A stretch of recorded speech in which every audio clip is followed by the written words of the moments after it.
Examinando las teorías físicas de la relatividad, la teoría cuántica de campos o incluso la de los universos paralelos, encontramos razones teóricas importantes para considerar la posibilidad de que algún día podamos realizar viajes en el tiempo. La gran paradoja se encuentra en que si efectivamente desarrollaremos tal tecnología en el futuro, en nuestro presente ya habríamos sido visitados por nosotros mismos una vez puesta en marcha esa supuesta máquina. Para algunos científicos, si nadie proveniente del futuro ha logrado llegar hasta aquí, podría deberse a que nuestra raza, la humana, se agotará, se extinguirá antes de llegar a tal grado de evolución tecnológica. Pero existe otra posibilidad, y es que esos viajes en el espacio-tiempo ya se hayan producido y hayamos sido visitados por nuestros hermanos del futuro. De ser así, ¿cuándo vinieron? ¿Existe una relación entre esos posibles viajes en el tiempo y lo que hoy llamamos extraterrestres? Y lo que es más importante, ¿dejaron alguna evidencia de su viaje por el pasado? Creo que el mundo está más que capacitado para aceptar la posibilidad de que no seamos lo que creemos ser. Precisamente cuando encontramos lo imposible en la ciencia es cuando realmente podemos llegar a avanzar en ella. Es un reto, ¿no? Intentar explicar por qué hay determinados objetos que aparecen donde no deberían de estar. Cuando empiezan a aparecer las mismas piezas en otras partes del mundo, pues yo creo que ya deberían ser objeto de estudio.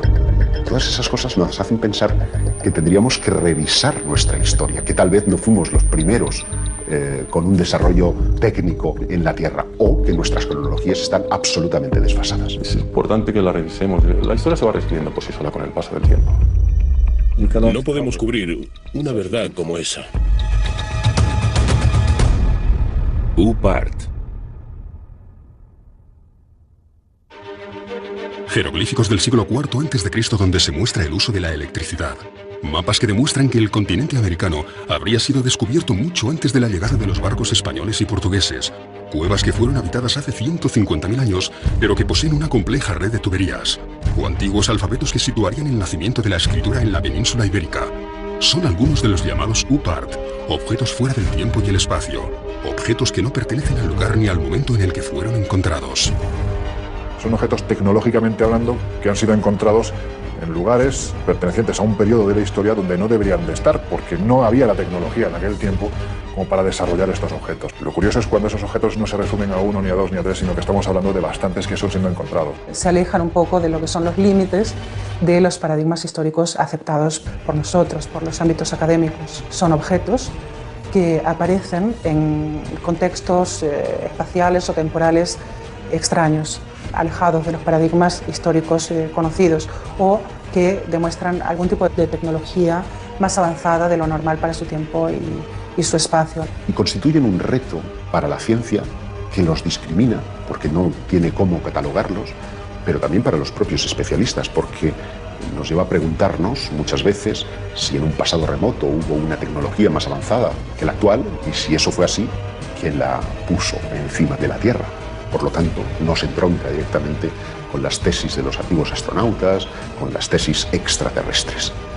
Cuando tú vas a lugares como Tiahuanaco y te plantas delante del monolito Bennett o del monolito Ponce, 7 metros de altura, es algo extraordinario, ¿no? Porque la sensación que te da al contemplar estas figuras es que no estás viendo a alguien del pasado. La sensación que te da es que estás viendo a alguien del futuro. Y eso se representó hace más de 4.000 años.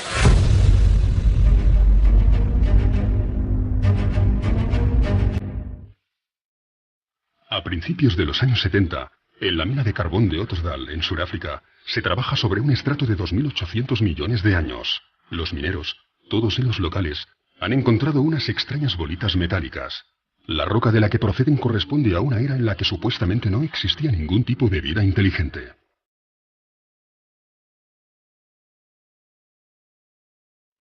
Los orígenes del hombre se remontan a más o menos a los 40.000, 50.000, 100.000 años. Estamos hablando de una cantidad de tiempo lo suficientemente importante como para desestimar cualquier tipo de intervención humana en su proceso de creación. Me parece delirante la cronología, porque es que la cronología que tienen no existía ni el primer continente conocido por nosotros, que es de hace 1.100 millones de años, me parece. Y esto está datado en estratos geológicos anteriores incluso, de 2.800 millones de años.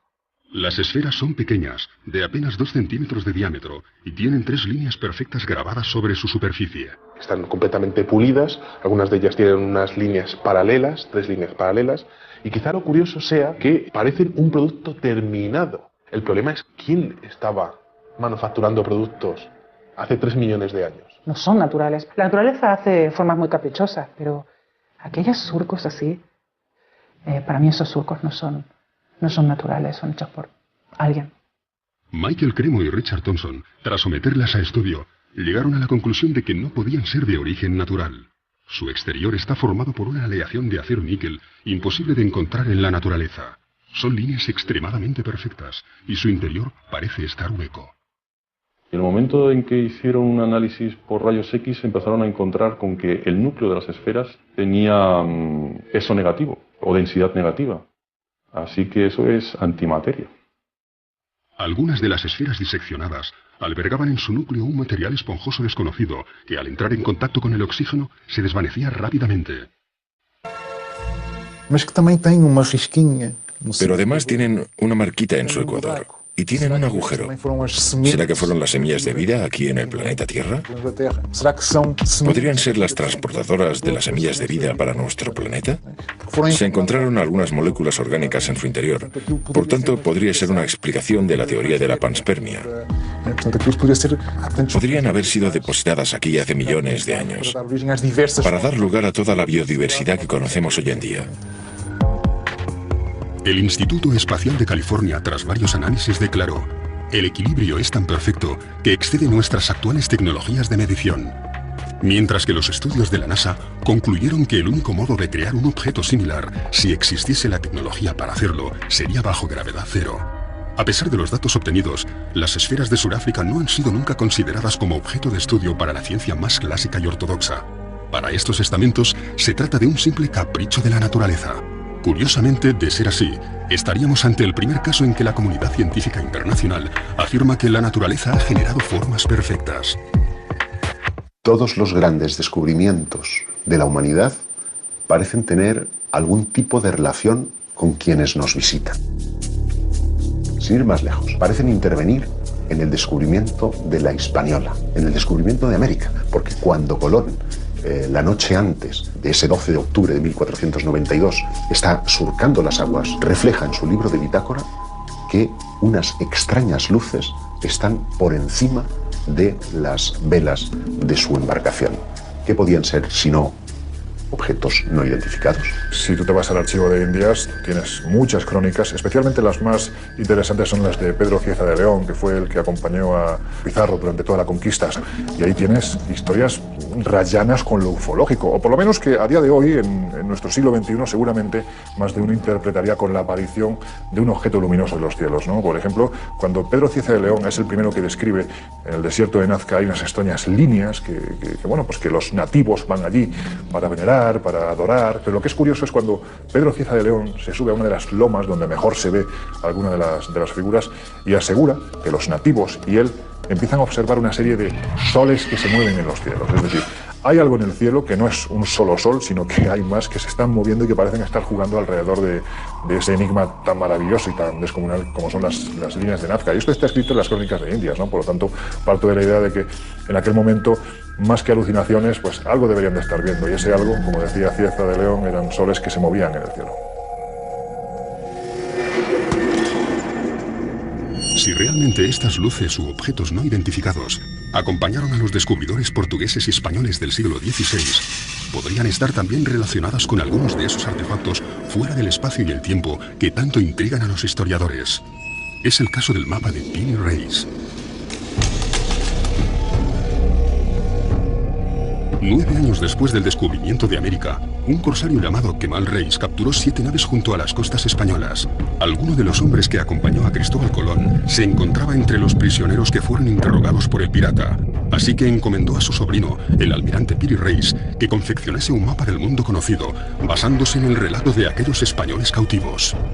El resultado es un mapa pintado sobre cuero de gacela con todo tipo de detalles, dibujos y anotaciones en las que afirma haber obtenido la información de 24 mapas distintos.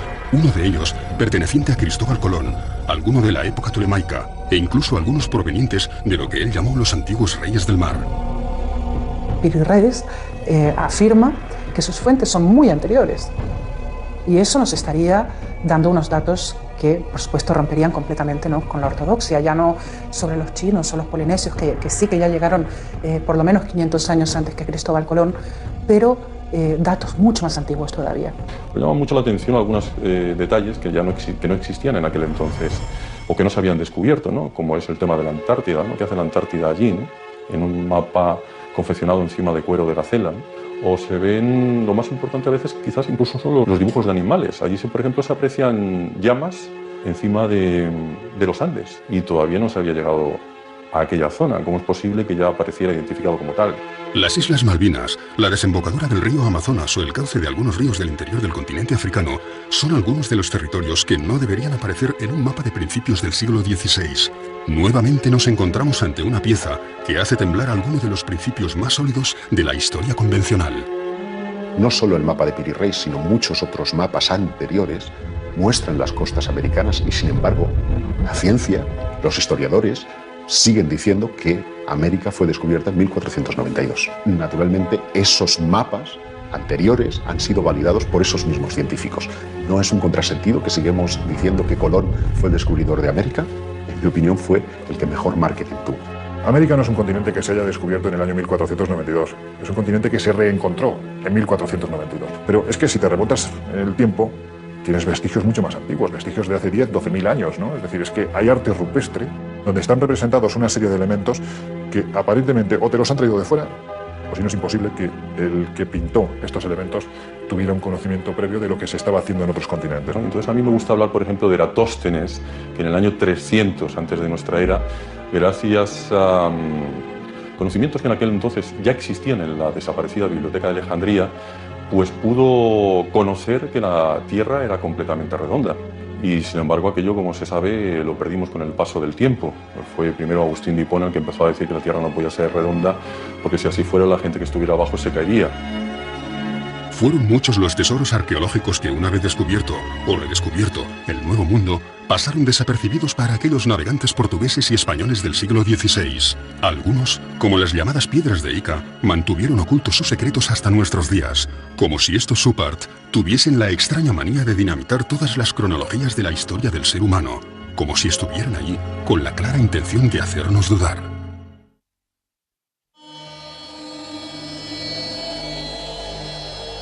Quizá otro de los oparts más interesantes de la historia venga de las piedras de Ica. Estos son unas piedras, unos cantos rodados que están marcados, que están pulidos, perfectamente pulidos, y que tienen unos extraños dibujos en su interior. Esas piedras están mostrando diferentes estados del desarrollo de diferentes dinosaurios. Están exponiendo conocimientos muy exhaustivos sobre operaciones prácticamente a corazón abierto. De grandes dinosaurios que están siendo cazados por los hombres de aquella época. Triceratops o plesiosaurios en esas piedras. Entonces, ¿cómo conocían la existencia de esos monstruos si es que no los habían visto en algún momento, ¿no? Están mostrando una auténtica batalla entre seres humanos y dinosaurios, algo que es imposible de pensar para la ciencia actual. La historia que se cuenta en esas piedras de Ica es prácticamente ciencia ficción. Fueron descubiertas en Perú en 1966 por el Dr. Cabrera, hombre de ciencias que rápidamente se percató de que las escenas que contenían no podían haber sido descritas por una cultura anterior al descubrimiento. La mayor colección de esas piedras, más de 300, se encuentra hoy en día en Barcelona. Transfusiones de sangre, trasplantes de órganos, lentes, catalejos e incluso telescopios. Para el Dr. Cabrera solo cabían dos opciones.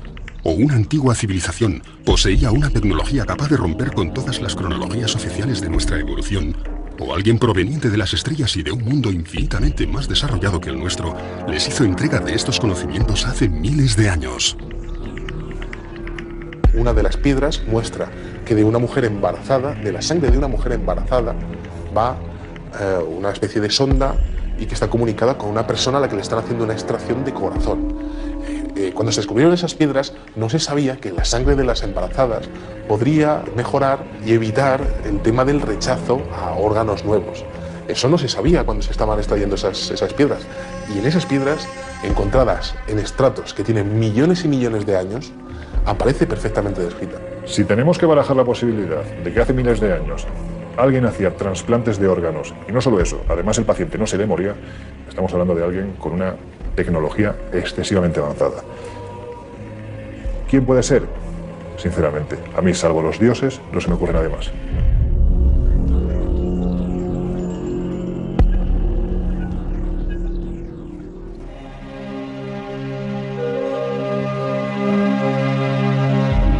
A principios del siglo XX se descubre el mecanismo de Antikythera, uno de los pocos UPAs reconocidos y validados por la comunidad científica internacional.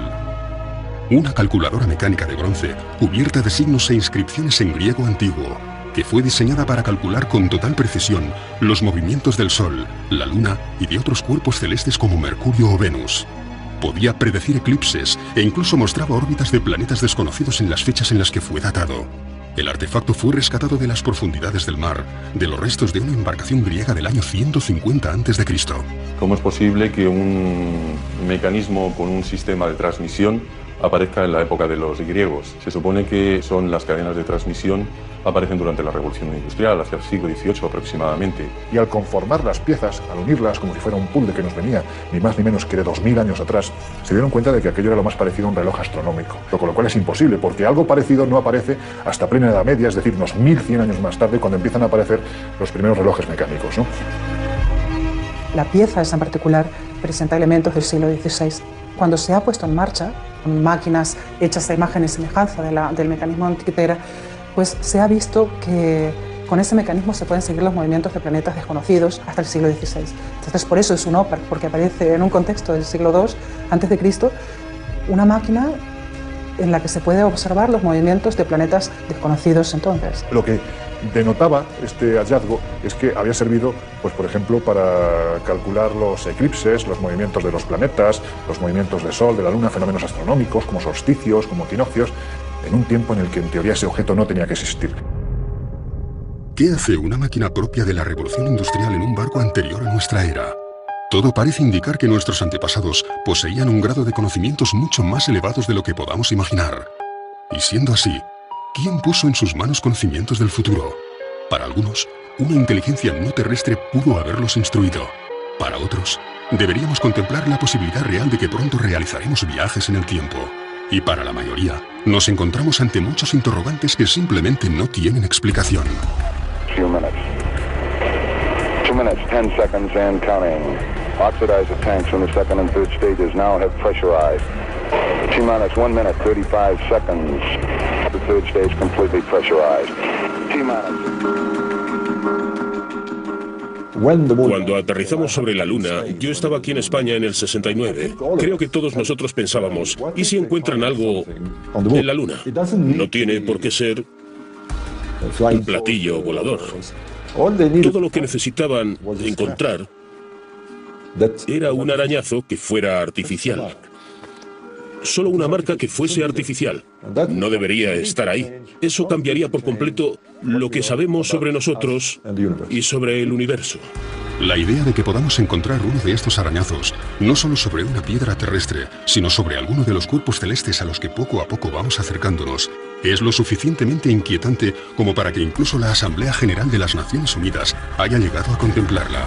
En 1992, el profesor Richard Hoagland expuso para la Asamblea todos los datos conocidos hasta el momento acerca de los restos arqueológicos con los que ya se habían topado algunas de nuestras sondas espaciales. Hoagland fue compañero de la universidad del famoso astrofísico Carl Sagan. Trabajó como consultor para la NASA y para la cadena de televisión CBS, acompañando todas las grandes misiones espaciales, como la Mariner, la Voyager o la Pioneer.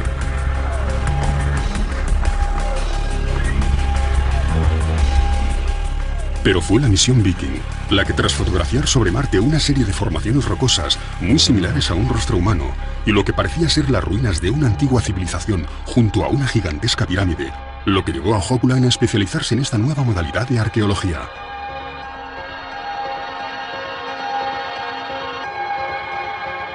Y en un seguimiento de aquello que encontró en Marte acerca de una posible civilización avanzada varios millones de años atrás que podrían tener relación con nosotros. Ellos mismos podrían ser humanos. Que esa civilización haya dejado marcas en otros puntos del sistema solar. Le pareció interesante el hecho de que la NASA y la ESA mostraran gran interés en el estudio de un determinado asteroide alrededor de Marte. El asteroide Heinz, que tiene una forma similar a la de un diamante y que, por todas sus características y el hecho de parecer hueco y que, según las pruebas de resonancia, podría tener unos corredores por el medio, en fin, según la fisonomía de aquel objeto, podría ser artificial. ¿Y por qué este interés tan grande en estudiar de diferentes? ¿Por qué ese interés por estudiar desde diferentes puntos de vista este pequeño asteroide? Siguiendo la hipótesis de que podría ser artificial, podría haber sido una estación espacial que estuviera allí como una ruina ambulante, aún en los tiempos de hoy, muy destruida pero aún a la deriva, a la espera de que alguien la encuentre. Si queremos, ya la encontró la NASA. Nosotros somos una partícula apenas en el universo, así que sería muy antropocentrista, ¿no? O antropocéntrico pensar que no hay nada más allá. De momento no hay pruebas contundentes de estructuras, sí de vida en otros planetas, pero no me extrañaría nada, porque yo estoy convencida de que no estamos solos en el universo. Siguiendo esa óptica, fue intentando investigar. Siguiendo con esta óptica, fue investigando en otras partes del sistema solar qué más podría parecer artificial. Y se dio de bruces con Iapetus. Iapetus es una luna de Saturno. Tiene una columna en su ecuador que sugiere que dos partes se ensamblaron. Visto en perspectiva, se distingue que la luna no es totalmente redonda. Tiene aristas. ¿Cómo es que un satélite natural tiene aristas? Por otro lado, tiene una serie de pequeñas semejanzas con una estructura que estuviera cediendo. Buscó ejemplos de otras estructuras hexagonales para dar a entender que aquello efectivamente podría ser artificial, haber sido construido desde dentro con diferentes hexágonos, formando una estructura que habría ido cediendo a lo largo de millares y millares y millares de años. Es gracioso también su parecido con la llamada Estrella de la Muerte de George Lucas, de la película La Guerra de las Galaxias. Y él cuestiona, ¿qué sabía George Lucas que nosotros no sabemos? Levanta varias hipótesis. Aquello podría ser una base científica, podría ser un hotel. Él lo llama Luna con vistas, un lugar único en el sistema solar, con vistas al gran planeta Saturno. Algo espectacular.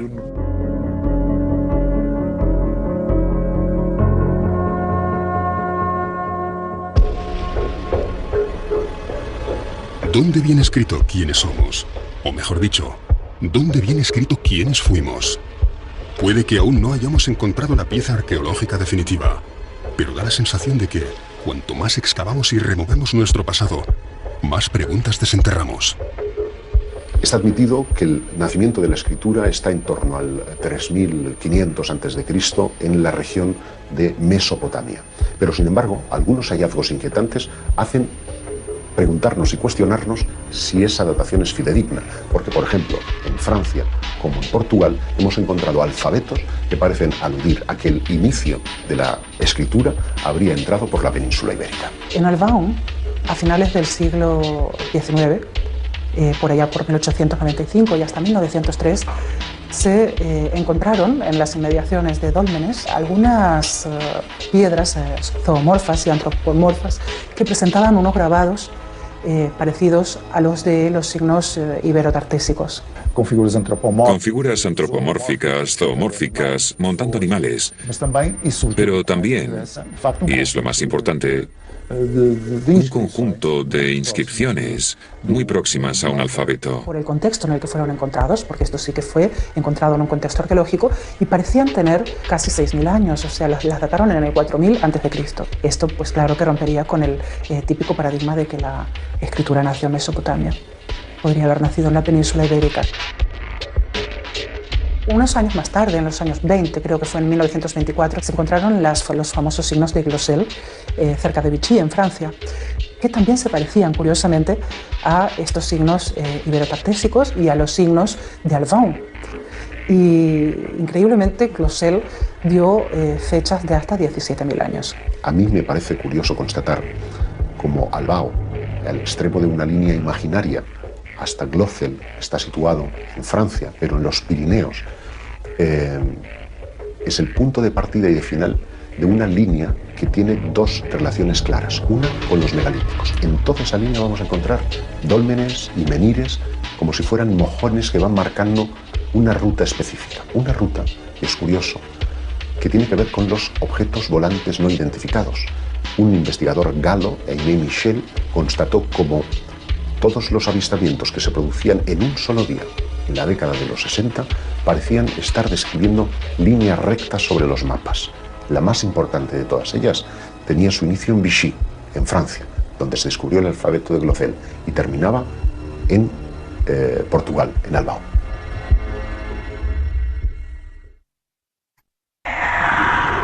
Un ser que estaba de espaldas a él se da la vuelta y se encuentra a sí mismo. ¿Por qué hay determinados objetos que aparecen donde no deberían de estar? Estamos siendo tutelados por una especie de inteligencia. Secuestran generalmente mujeres jóvenes, tienen un interés fundamental en la genética, en la reproducción. Extraterrestres, los domingos, solo en Historia.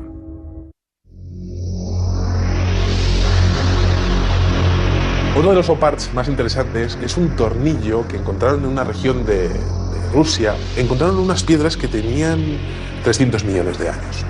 De repente apareció un extraño fósil de lo que parecería ser un tornillo. Claro, ¿quién estaba hace 300 millones de años manufacturando un tornillo de tales características? Ese tornillo tenía 2 centímetros de dimensiones.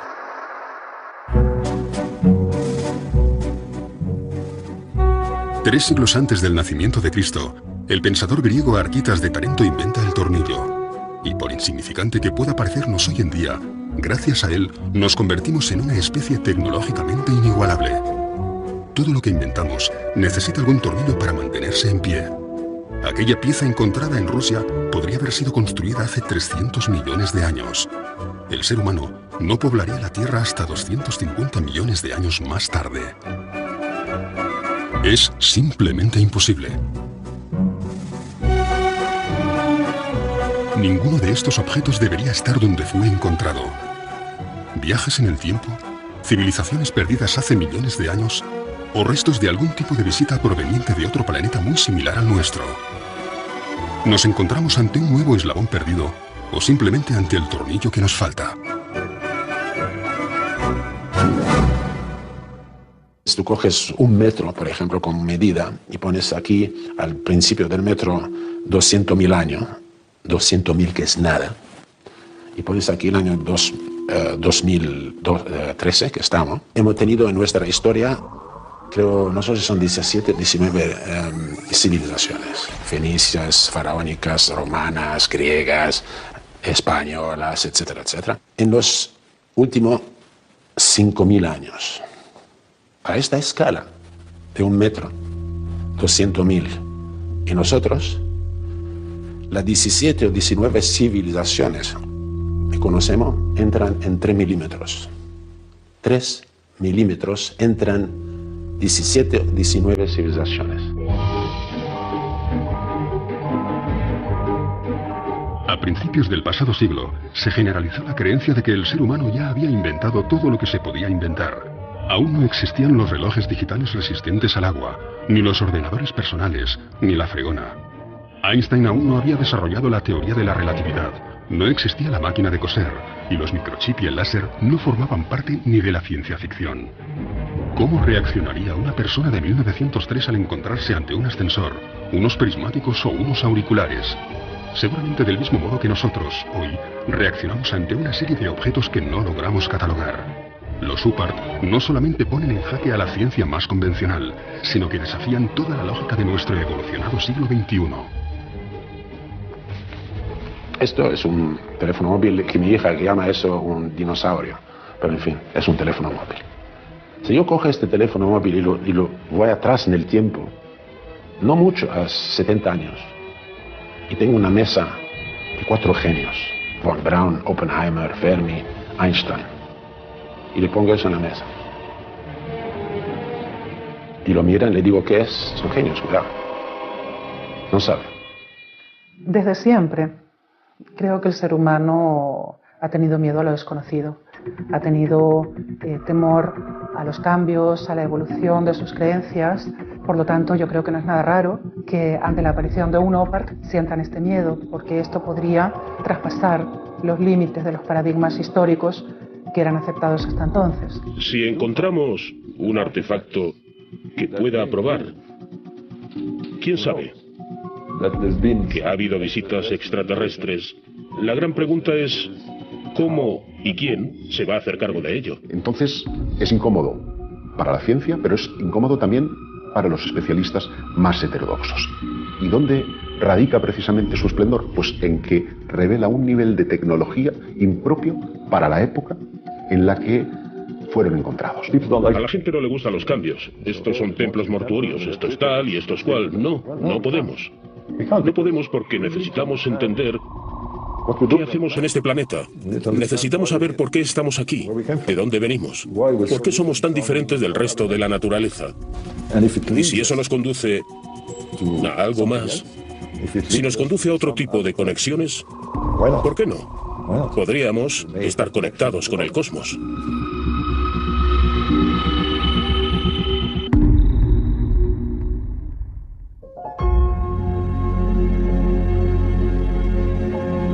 En 1995, un equipo ruso hace un sorprendente hallazgo. Una enorme losa de piedra que parece mostrar un mapa tridimensional de los montes Urales. Un profesor llamado Chuprov ha oído hablar de unas estelas que muestran mapas de la antigüedad. Es una estela de 1,5 metros aproximadamente, la trasladan directamente de ese lugar a la universidad, la empiezan a analizar y descubren que aquello tiene 3 capas geológicas totalmente distintas, que lo que están viendo en realidad es un mapa, pero un mapa tridimensional, un mapa donde se muestran las montañas, los ríos, se muestra la zona en la que se encuentran ellos en todo momento. Acaba descubriendo que tiene unos 3.000 años de antigüedad. Los norteamericanos, que fueron los siguientes que analizaron el mapa del creador, dijeron que para poder confeccionar ese mapa, los que lo hicieron deberían haberlo visto desde el cielo. No lo sé, esto es como Nazca, ¿no? ¿Realmente se necesita llegar hasta el cielo para realizar una serie de figuras en el suelo? ¿Quién sabe, no? Un UPART es un objeto que se encuentra fuera de lugar o incluso fuera de su tiempo. Por ejemplo, en el siglo XIX los periódicos estaban repletos de casos de cadenas de oro o de monedas u otros objetos, incluso una campana, que supuestamente habían encontrado en una mina de carbón. Por lo tanto, tendría millones de años de edad. Se publicó un libro que se llamaba Forbidden Archaeology, donde se recogen casos de UPARTs, no solo de objetos artificiales que muestran algún tipo de inteligencia avanzada, sino también de herramientas prehistóricas encontradas en estratos en la Tierra donde no deberían estar. Este libro es muy interesante porque muestra la posibilidad de que las civilizaciones empezaron muchos años o quizás 1 millón de años antes de la aparición del hombre en la Tierra, según las teorías oficiales. Uno de los casos recogidos en el libro de la arqueología prohibida es el de una pequeña lente de vidrio extraída por los arqueólogos en Egipto.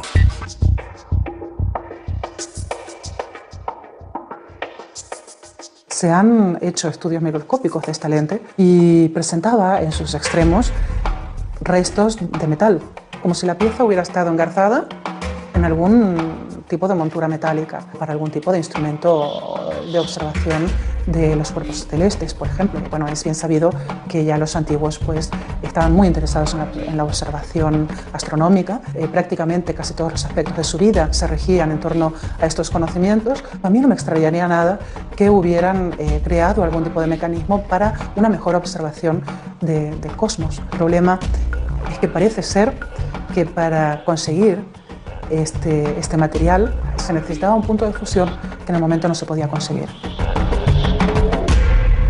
El punto de fusión necesario para crear una de estas lentes solo podría obtenerse con la ayuda de la electricidad.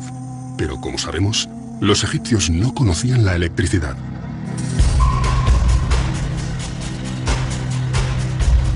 En 1931, Wilhelm König encuentra en unas excavaciones unas extrañas vasijas con unos hierros en su interior. Lo primero que observas es que es una vasija que contiene hierro y cobre. En el año 2000 se empezaron a hacer pruebas y se dieron cuenta de que se trataba de una pila antigua. Esa vasija contiene los elementos indispensables para generar electricidad de poco voltaje. Nos da un voltaje ínfimo, un voltaje muy pequeño. Lo que pasa es que ese tipo de pilas, si las unes en serie, el voltaje ya evidentemente se acentúa, es decir, vamos sumando. Para muchos es considerado la primera pila eléctrica de la historia. Se supone que fue Volta, en el año 1800, el primero que nos mostró una pila moderna, ¿no? Que muestran que los conocimientos de la electricidad ya existían en aquel entonces, ¿no? O joyas como las joyas de Tutankamón y otros faraones, donde se observa galvanización, la mezcla del oro con la plata, y que eso es imposible, salvo que se conozca la electricidad. Llegando a una gran conclusión para todo esto, supongamos que sabemos que hemos sido visitados por extraterrestres. Vale. ¿Se va a caer el cielo sobre nuestras cabezas? No. Intentaremos seguir investigando quiénes fueron. Para mí es algo maravilloso. No estamos solos.